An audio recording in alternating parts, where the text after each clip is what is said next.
Coaches, welcome to another episode of Coaching Youth Hoops. I am your host, Coach Bill Flitter. We have a guest today, Shay Balish from Curv Health. Shay, welcome to the show. Bill, appreciate it. Excited to jump into things. Yeah, and Shay, thank you. This is the third episode that we've had you on sharing your expertise, and we appreciate that. Can you give our listeners, maybe this is the first time they're hearing about you, tell us about your background, a little bit about the company. But before we do that, we're going to dive into, as you guys saw probably from the show notes and overview. We're going to talk about injury prevention, and Shay's going to offer us insight and input on how Curve helps with injury prevention and things that they're doing to help young athletes succeed on and off the court or any sport they are doing. Shay, take it away. Thanks, Bill. Yeah, so really quickly, my background, I'm a horrible Canadian. I don't play hockey, never really even skated much, but I was a basketball player, so played competitively my whole way through. I kind of over specialized in some ways. I played basketball year round, trained year round. It was an obsessive passion for me. I still love it. I went on and played at the university level, coached for a few years, then ended up falling in love with science, really. Ended up doing a lot of research around sports psychology. So I ended up doing a PhD and a master's and PhD in sports psychology, and then held a research fellowship at the University of Toronto for a few years before I kind of left to build products in this space because I believe so deeply in some of the technology that's actually coming out, and it's doing really interesting things, allowing us to actually take a lot of the insights and tools in this space around whether it be sports psychology or nutrition or injury prevention, which we're talking about today, and actually bring them down to democratize them to the mass market, right? Because if you're involved in sport, in particular basketball, you know that most of the really interesting tools have kind of been reserved for elite level pro athletes. They Yeah. haven't made their way down market, and now they're finally starting to do that. And that's really a bit of the mission of our company. But anyways, that's a little bit of background on me. No, I appreciate you sharing, and yeah, and if you're interested in the other topics that Shay and I have been discussing, you can, go to your favorite podcast service and look for those others on nutrition and some of the other topics that we discussed prior. Let's start this off. It's interesting you talk about, we're talking about, high school, youth sports, and, these tools that you've created at Curve have been reserved for quote unquote professionals. I would argue over the next couple years, what makes a professional sport? Generally, at the highest level, I get paid to play, right? We are seeing huge changes at the youth sports level where they're going to get paid to play, right down to the high school level. So that, I know we're talking about injury prevention, but youth sports is becoming a professional level activity. And we need tools like you've created, and injury prevention is going to be a huge one. And it's going to take a team. And I love that concept that you guys are bringing, that you're bringing a team. We can just say it's an app, but it's not. It's a team of people that will help these young athletes succeed. I don't know if you have any thoughts on that or comments. No, definitely. I think, the way I understood your question is like, why is this relevant now more than ever? Yeah, And exactly. really what's happening. And, we talked about this in a previous episode around all of the, to be crude, mental obstacles athletes have to go through now. Yeah. And which is why sports psychology and mental performance is so relevant. And the same thing is happening with, the physical obstacles, the physical body. When you see how sports are maturing, amateur sports are changing to the point where a lot of athletes are specializing at earlier and earlier ages. Right? If you look at the historical trends, and you can go back to your favorite professional basketball players 30, 40 years ago, they often grew up playing multiple different sports. It was always a fun little analogy or insight for Canadians that Steve Nash, this phenomenal basketball player and later coach, also I think play soccer quite competitively, even professionally, or at least I think he was part of the national team at one point. Don't hold me to that, No, but he definitely played soccer at a higher level. Yep. and a lot of athletes just aren't doing that. They're specializing at earlier ages, and they're not really taking a whole lot of time off. And that is not just increasing kind of these like overuse injuries or chronic injuries, but it's also facilitating other types of more serious injuries. And so as I think the amateur market, the youth sport market evolves and matures, for better or worse, athletes are encountering a lot more injuries. And some of these injuries are changing their athletic career, right? Athletes are hiding them because they think they won't be recruited. Hmm. And Yeah. they're really failing to manage them. So I think what we need, and look, this is just a bit of a focal point of mine. I don't want to stress it too much, but as the youth sport landscape is changing, the people that support these athletes need better tools to help care for them. And we can't just leave it up to parents. Parents will do the best they can, but they don't really have the network or the expertise to really vet which tools are relevant and which providers are relevant. And so I think a lot of it falls on the coaches. Coaches, unfortunately or fortunately, will have to be a little bit more aware of all the other things that are happening to their athletes. And they need better tools for it. Well, and if you think about it, in a lot of cases, these young adults are playing more basketball games than the professionals are. But yet the professionals have, oh, I got injured. Okay, well, let's send you to our team doctor, right? Uh, my injury is really affecting my mental health. Well, let's send you to our, mental health specialist that can help you, right?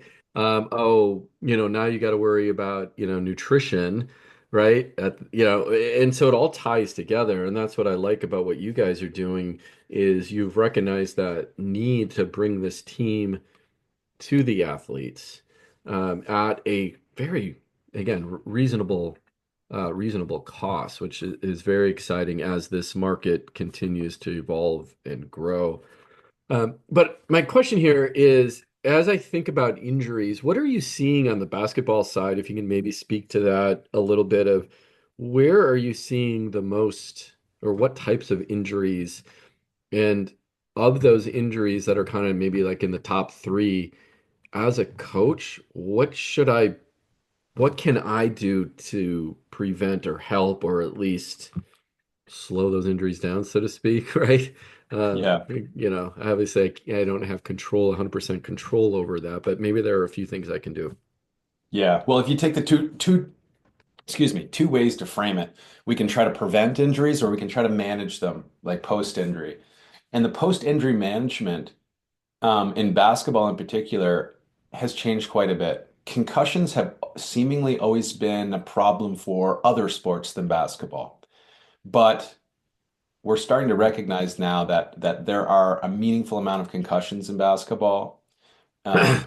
It's a hard floor. People got sharp elbows. Athletes are taught to play with their elbows. They're hitting chins on top of heads, diving into stands. And so concussions is such a strenuous and sad topic because it can really end an athlete's entire career seemingly out of the blue. At Yep. least if you tear an ACL, which is still a horrific injury, and that's still probably the second most relevant injury for basketball athletes, especially females. But concussions, it affects your daily life. Some kids are getting pulled out of school for months on end. They're maybe sometimes having to be held back a year because they can't actually study. And so the cultural climate that a coach can set and ensuring that athletes are not actually being tough if they're hiding concussion or concussion symptoms Yep. is a big benefit for coaches. Also for a coach and a club to be able to understand a bit of the medical history of the athletes they have coming in. If an athlete has a history of several concussions or even one, and if it's not too far into the past, that is something you need to know. And it's often ends up relying on parents, but some parents aren't involved as others, right? So Right. Yeah. there's a big crack in the floor there that athletes can really fall into. As a practicing sports psychologist years ago, um, I worked with a number of athletes who had several injuries, and their parents were like, "Hey, my kid just needs help to navigate this process. They're on the verge of hanging up, their basketball shoes for the rest of their life." And it's just really sad. So that's one thing. Concussions continue to be an issue. In terms of preventing concussions, the nature of sport, it's really hard. It's just Yeah. really hard. Right. Sport, Yeah. like it's a physically, you know, aggressive and intense sport, and you're going to have some concussions. But the second thing I alluded to is knee injuries, in particular ACL injuries, in particular females. Hmm. It's really unfortunate that there is a huge epidemic. And if you don't believe me, go watch your favorite WNBA team and maybe do a little research on how many members of your favorite team have had an ACL repair. How many? It will blow you It away. is amazing. It's I've absolutely heard, stunning. I was just talking to a coach that she played at St. Mary's. Her career ended because of an ACL. She missed, at least she played 3 games in one of the years. Two of her teammates right now are out, and they're young, right? And some of them are on their second ACL yes. injury. Do you have any insight? And I know you're not a doctor by any stretch of the means here so, I don't want to, position you that way, but what does the research say about why that happens? Is it more about the body shape, the hips, why do females suffer more than males? Yeah. Um, for my Again, I'm no expert in this space, Yeah. but my understanding is that there's a biomechanical difference between male and female, uh, essentially the knees. And there's different angles that the female knee takes where stress is distributed through that predisposes ACL tears. So that's Mm, one. yeah. The evolutionary story, if it's relevant or not, of why there would be anatomical differences between those two is not totally clear, but it's seemingly that males engaged in far more kind of warfare or physically aggressive combat, which would have selected for more stable knees, perhaps. There's some Interesting. Yeah. evolutionary anthropologists have argued that. There's also, I think, I think there's little evidence, but there's some arguments that just the hormonal cycle that males do go through, but females go through as well, and the hormones that sometimes can facilitate pregnancy Mm, may may be a contributing factor, but I think there's still a lot of research ongoing, right? A lot of mm, it's really mm. ongoing. So really where most of the focus in this space is not really why, but how do we manage this and how Yeah, do we yeah, that was apply the going to be right my, yeah, resources? sorry to, yeah. Yeah. It is such a big problem, especially with females. But in general, as a coach, am I doing anything to cause that more so than, am I doing, am I doing a drill that is gonna, cause them to have an ACL injury, or is it more just really about repetitiveness? Yeah, I think the way a coach organizes their practice, in terms of the actual strategies and tactics they're teaching and the nature of the gameplay, I don't think there's much you can actually do. I think where most of the yield and the benefit that a coach can create is sown in kind of preventative exercises and stretches, more of a physical therapy approach. So if certain coaches, and many are now doing this, especially competitive female basketball coaches, are taking more of a preventive approach where they're more aware and they're starting to develop warm-up routines that Mm. occur at the beginning of practice or are recommended to athletes that they do between practices around strengthening particular muscles that support the knee, that seemingly is where the best lever point is for reducing ACL tears. So just generally speaking, then doing some sort of warm up pre-practice is doesn't guarantee it, but it definitely will help. Yeah, Is what it, yeah, exactly, yeah. exactly. And in some ways it's a warm up, right? You also have to like if warm up the neuromuscular system so everything's firing because that can also be a component. Like acute injuries are so overdetermined by multiple different factors, but you have to put effort in. One is a warm up, but other is actually strengthening. So if some Mm, mm. coaches don't believe that their athletes are going to do the strengthening exercises outside of the gym, they'll literally take their own practice time to put this in at the beginning or the start. Well, they'll run the team through a number of kind of free body movements, so they're not necessarily picking up weights, but they're doing one-legged hops, for example, Mm, and a number of other things yeah, that can start to build more supportive muscles, really. yeah, yeah. That totally makes sense. Yeah. Talk about a player being injured versus just it's sore. I'm hurt, right? Yeah. And playing injured versus playing hurt. I don't know if you have any thoughts on that.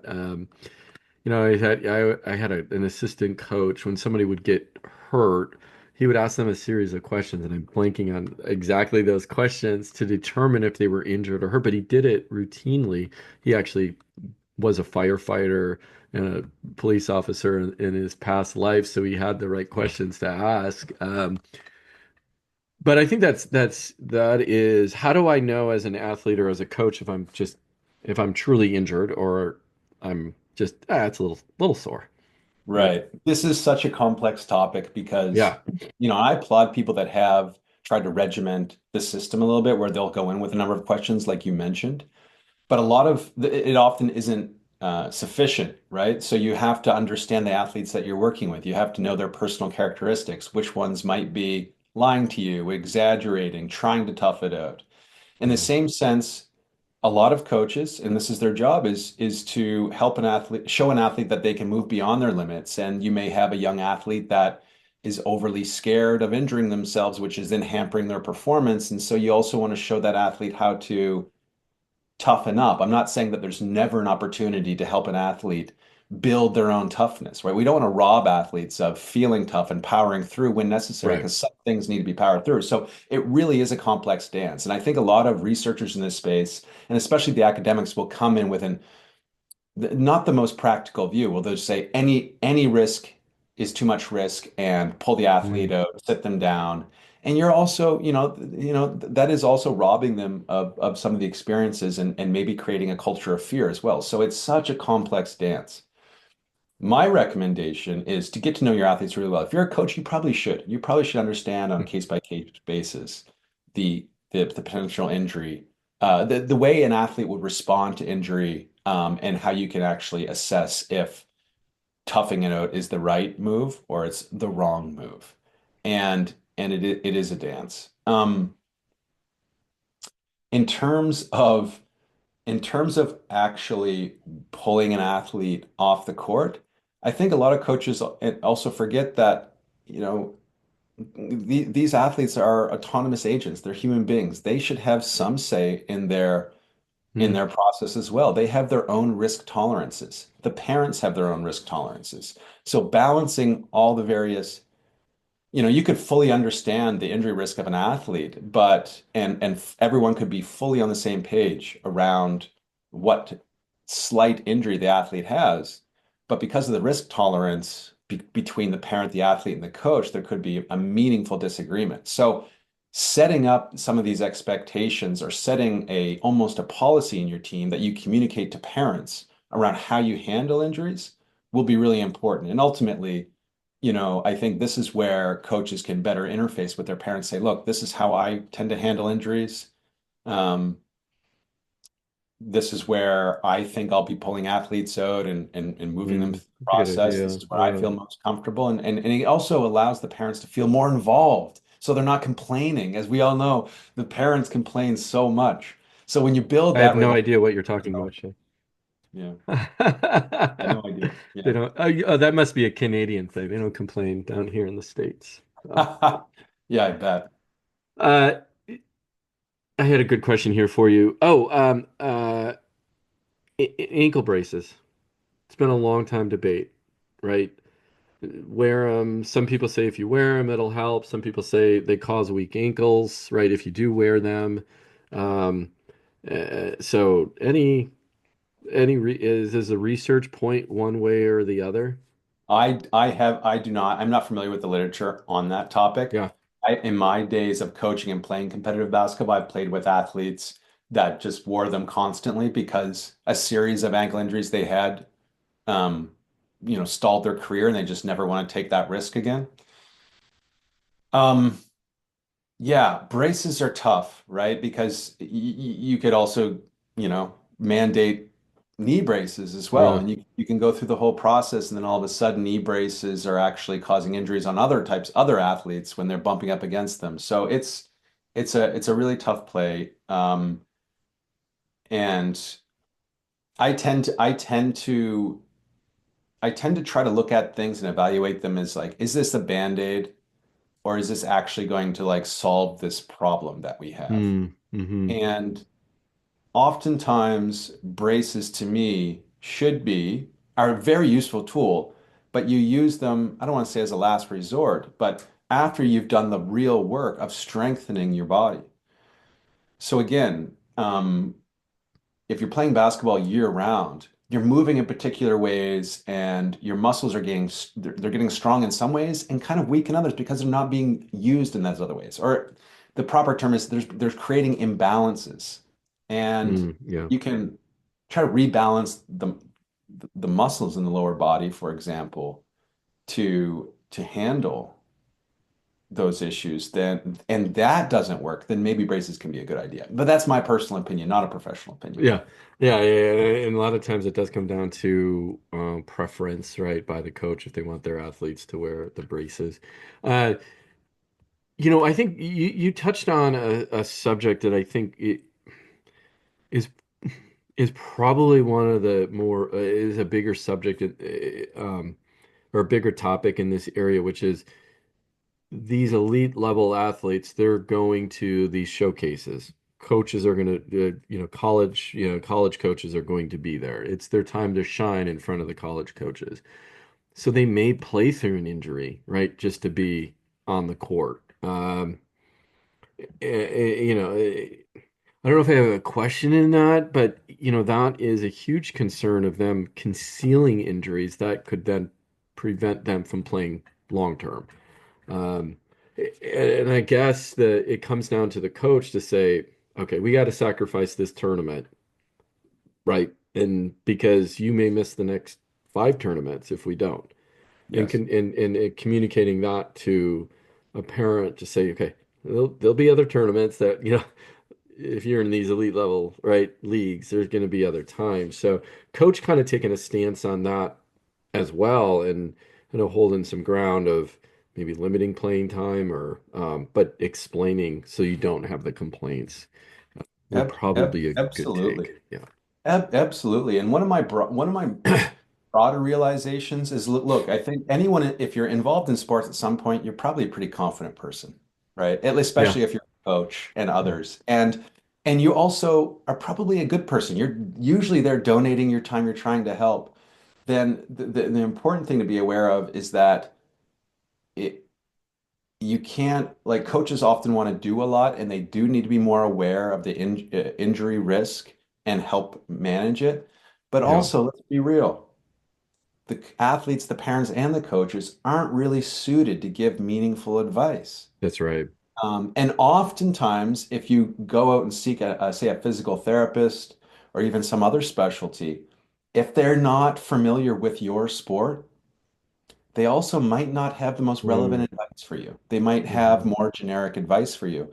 And so that's why I believe, in the future, for a family, a parent, and athlete to have immediate access to some of this expertise could be really, really valuable, right? And like, where do you Yeah. find a great physical therapist that really understands basketball and the nature of your athlete. It Where do might you not be find in your hometown, right? And that's what I think you guys are talking about is bringing, you know, these sport specific practitioners, right, forward and giving me access to that.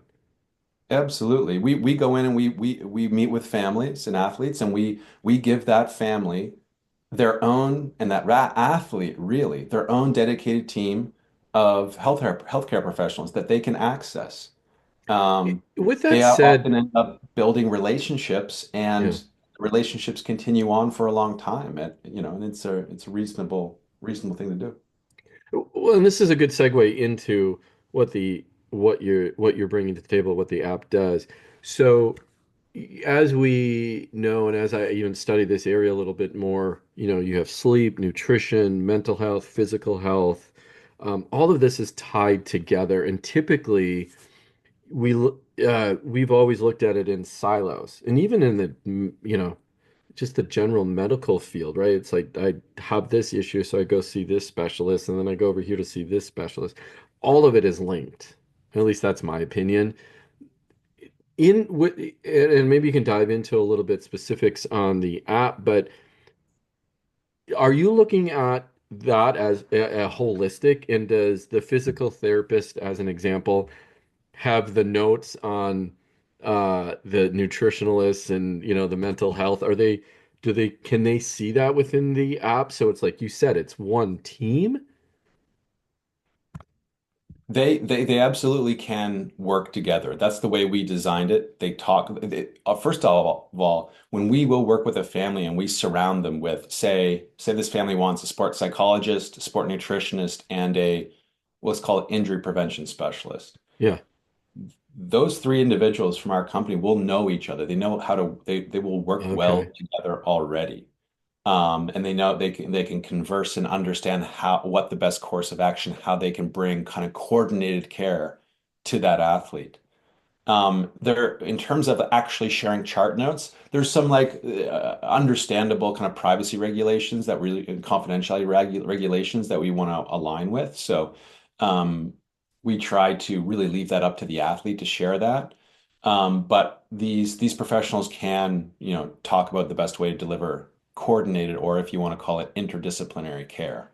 Yeah. Um, Yeah. Yeah. That's there's a great. lot of there's a lot of overlap in the back end. So if our injury prevention specialist is working with a young female basketball player and putting her on an ACL injury prevention program, our sports psychologist will understand that, and such they won't try to overwhelm them with maybe um, competing activities to do in between practices because the kid is already so busy. And maybe they will actually build out and likely complement that program with the right mental skills and tools that the athlete should learn while they're going through their kind of injury prevention program. So it's very Yeah. much coordinated. Oh, that's awesome. Uh, Talk to me about your. I'm really fascinated about this, and we haven't we in the previous podcast we didn't really talk about this, but the body scanning technology. How does that work, and what is it, and what does it do, and how do I Yeah. use it as an athlete? And I know we're on a in a a picture's worth 1,000 words. It'd probably be easier, but explain it to your best of your ability over audio. Absolutely. Um, there is in a emerging field, the evidence is still accumulating around being able to ideally, predict injury by looking Mm, at the quality of a movement of an athlete. And you sometimes these are called movement screens, and I'm just using this as an example. yeah. There's also beyond movement screens, you would also see a number of different particular kind of clinical measures. Sometimes there's simple surveys, and sometimes there's actual movement that can occur. They'll use these in settings with athletes, but they're also used in settings with, say, elderly people that are at the risk of falling and hurting themselves. Oh, interesting. Yeah, So that makes there, total so sense. so we can use this essentially motion capture technology, an ability to objectively, without a human involved, measure the biomechanics, the movement of an athlete in their own home. If they record themselves, it takes less than 5 minutes. We can scan them and start to provide real interesting feedback back to the care team, right? Back to their physical therapist Yeah. or others. And also start to identify areas where movement quality could perhaps be more improved. I want to be careful around the terminology because this field is still building. But if you're looking at the functional movement skills of an athlete and they're struggling with flexibility in some particular ways, or they're having some movement asymmetries between the left and right side of their body, for example, these can be really sometimes important to target to help prevent injury. Again, injury prevention is a science that's in its infancy, and we're still trying to figure these things out. Hmm. But for example, these things are in pro sports. Our company actually made a meaningful amount of money in our early days, got off the ground by licensing this computer vision scanning technology to an injury kind of management company that worked in pro sports, NBA, NFL, NHL. And we've had a number of pro athletes go through this scanning technology. So it is being used at high levels, and we're hopefully going to have enough data in the future to really start to understand what types of movement qualities are more indicative of future injury. But and again, injuries are so complex and overdetermined. Right. You know, one of the things that I always looked at, and again, not a doctor and not a therapist, but I noticed young athletes, early teens, very tight, right? Which, you know, that their thighs, right? Um, and hip flexors, that obviously pulls on other things and it's a chain reaction. I'm assuming then that the scanning can help and make some, does it make recommendations then? If I can't touch my toes, right? We don't make recommendations necessarily. We've always taken the position of informing or augmenting the information that our providers have, these clinicians, to actually go and deliver care. So we leave a lot of the interpretation part to the experts, the real Okay. humans. Yeah. And ultimately, you know what? From our feedback of being in this business, that's what athletes and parents want. They do want the human making their Yeah. interpretation, but they want Yeah. that human powered with the tools to gather all the right information and make the best decision. So, that's definitely one thing that we do. There's other similar areas in the platform that really help. In pro sports, probably the most popular and probably effective thing has been trying to gauge an athlete's overall readiness. And this idea Hmm. of readiness is so complicated. There's so many statisticians in sports that have different definitions and trying to understand what this is. But you can imagine the variance or the fluctuations in, say, an athlete's ability to move their body appropriately under load varies day to day.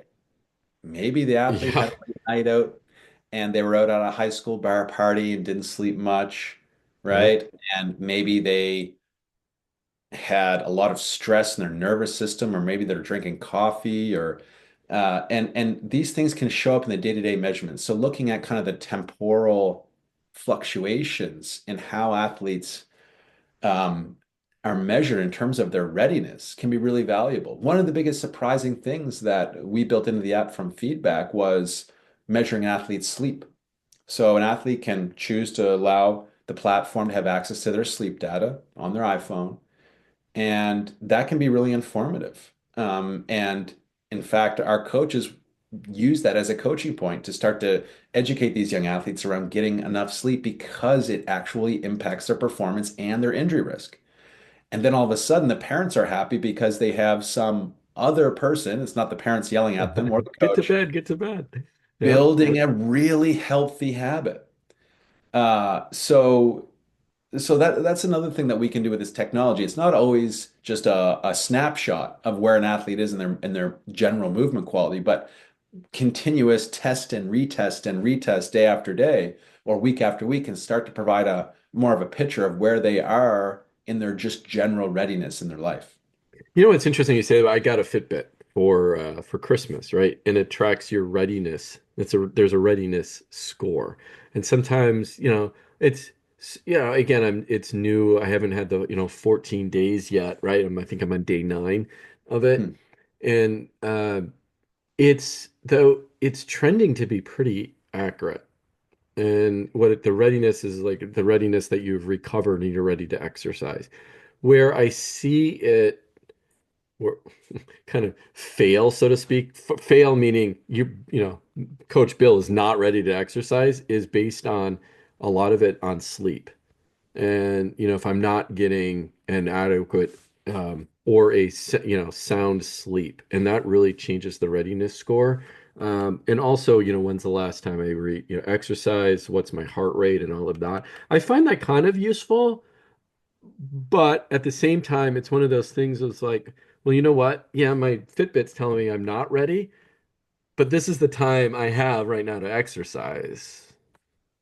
It's Absolutely. right. So, or, just like an athlete would have our practices now, but the data says it's not, I shouldn't be practicing right now. So, Absolutely. Yeah, yeah, these are all tools for ultimately humans to make real decisions off, and you can't blindly follow what the data says sometimes. And yeah, that's also the beauty of sport, right? It's like, everyone can look good on paper, but when the game starts, it's a game for a that's reason. right. And underdogs can really pull it off a lot of the time. So yeah, it's complicated. I think we're swimming in too much data. There's some companies and apps that really do it really well. Whoop is super popular. They Right. Yeah. rely a lot on heart rate variability as a measure. But yeah, there's a lot of ways to really look at it. One of the things that I think happens with, elite athletes are so in tune with their body that once they start getting some data back, they can start to actually build their own mental model of how they feel. And it actually improves their own kind of internal compass of how they should manage their body. And so they don't just outsource that compass to the data and follow it blindly, but the data does help them improve their own kind of compass of how they should turn up or turn down their intensity, for example.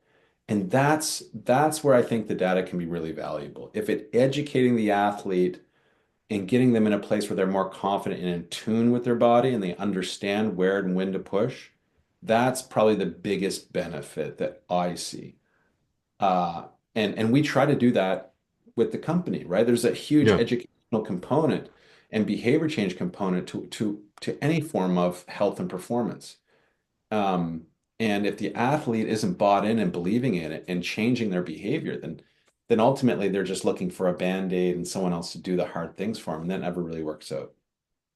One of the fascinating tools that I saw recently in action at a college level, and and it's not crazy expensive, and I would imagine that the the expense will come down over time, but um, they're wearables to measure load and impact during practice, and you can measure it by athlete, you can measure it by team, and the particular practice that I sat in on, let's say they scheduled a 2-hour practice, but the intensity of that practice was so high that the coach called it at an hour and a half because the data guy who was sitting on the sidelines measuring all this said, "Hey, we're reaching capacity at this point. So, you either need to adjust, do something that slows these guys down, or call practice." And that's interesting. I don't know if you have any thoughts on that and how prevalent that is, maybe at the college level or pro level. I think it's increasingly prevalent, right? And in Hmm. particular for basketball, so much impact. You're jumping, you're landing, you're pushing That's off. right. Yeah. And that does have an effect on the body and on joints. A lot of people that play basketball for their entire, if they play competitively for a long time, end up having real struggles with their knees and hips, not to mention shoulders, but knees and hips in particular, just because of the simple compact, like a long distance runner would have with their knees, for example. Yeah. Yeah, measuring that is super valuable. Um, but again, a lot of things A lot of things are somewhat idiosyncratic, right? It really depends on the athlete. Some athletes can handle more load than others. So I always come back to this maxim that like ultimately the athlete has the best source of information for how they're handling their body, and they need to be educated and informed with data. But ultimately those pieces will really improve the athlete's understanding of their own body and the risks that they want to take. Yeah, measuring load, it's very common. To answer your question directly, it's very common in pro sports. It's not something we do. We can pull some of this data in through Apple Health Kit a little bit into the platform, but we focus on more not necessarily kind of load, but more like the qualities of an athlete that of their makeup rather than how much they're actually doing.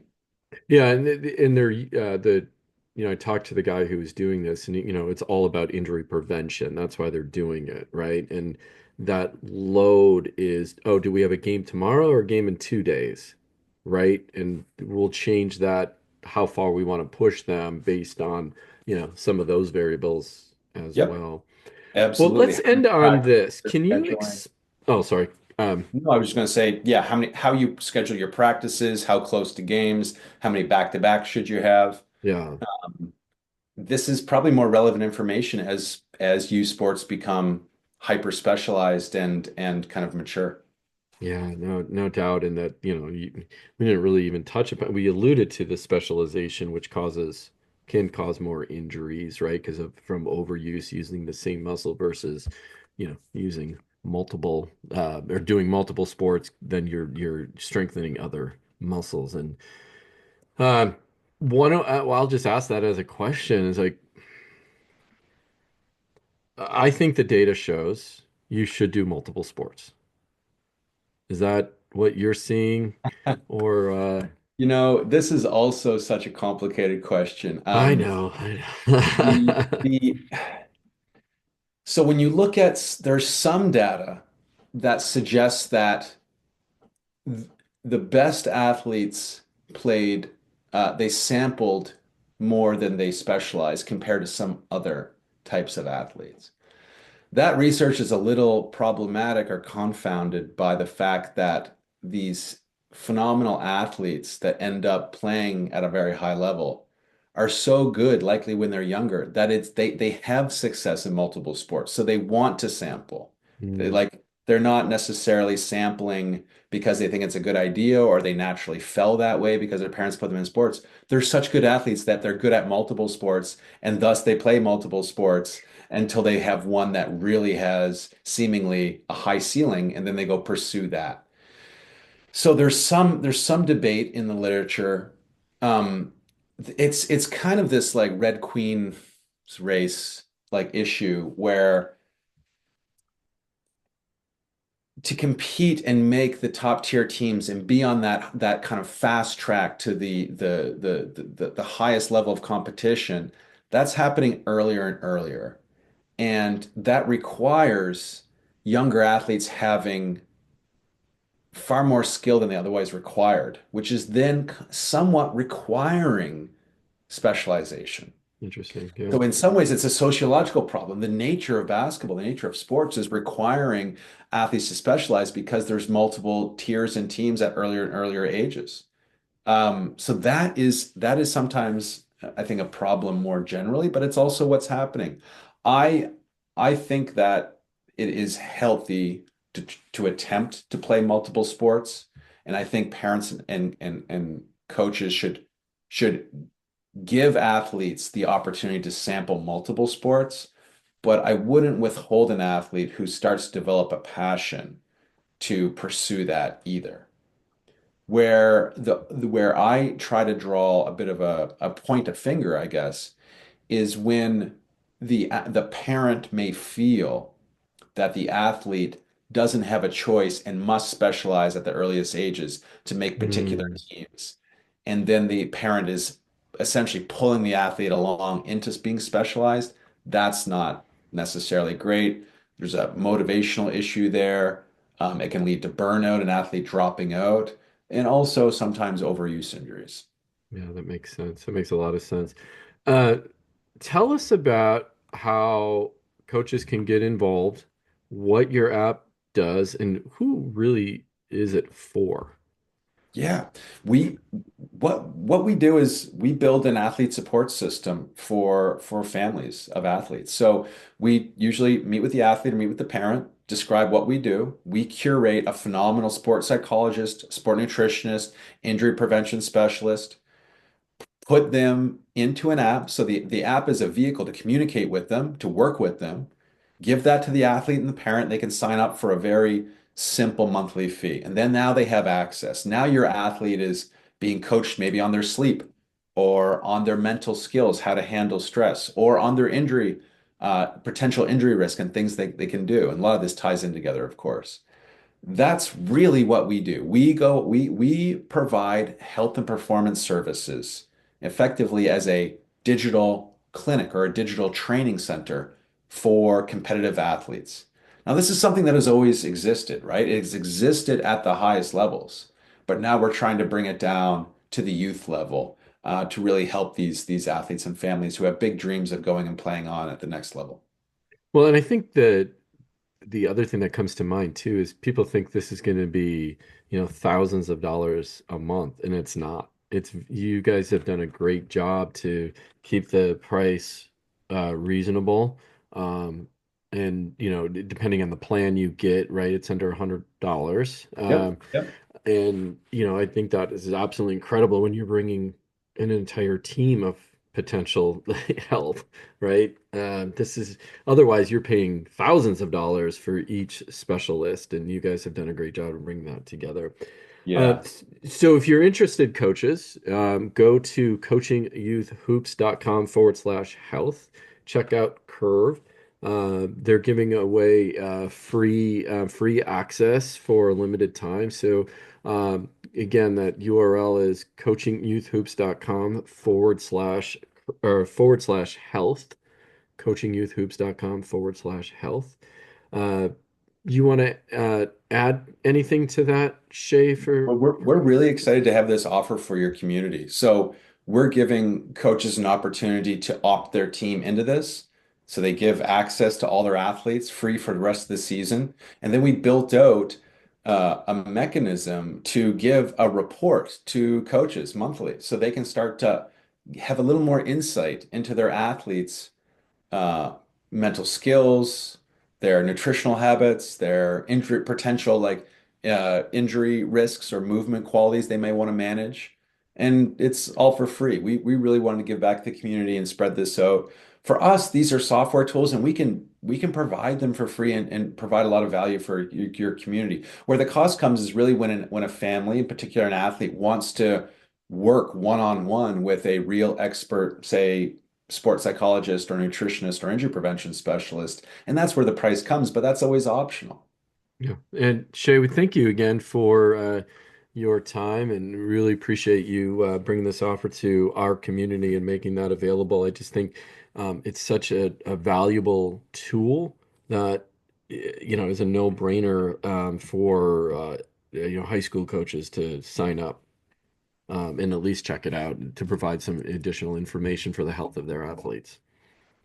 Absolutely. And I'm more than happy to meet one-on-one with the coaches that come on. I'm always trying to be at the forefront and listening to customers, listening to users, gathering feedback. It's my job. So would more than happy if a coach is on the fence or wants to learn more and wants to book a one-on-one call with me to talk about it. Happy to just sign up. All the coaches that sign up through coaching Youth Hoops will be able to have that opportunity, and I'd love to take you up on it. And Shay, we're going to see you back next week when we're going to talk about what it takes to be an elite level athlete and what that means and what goes into that. So we look forward to having you on the show again real soon. Thanks, Bill. All right, coaches, check out coachingyouthhoops.com/health. You'll have direct access to Shay and the Curb Health app. Thank you, and until next time.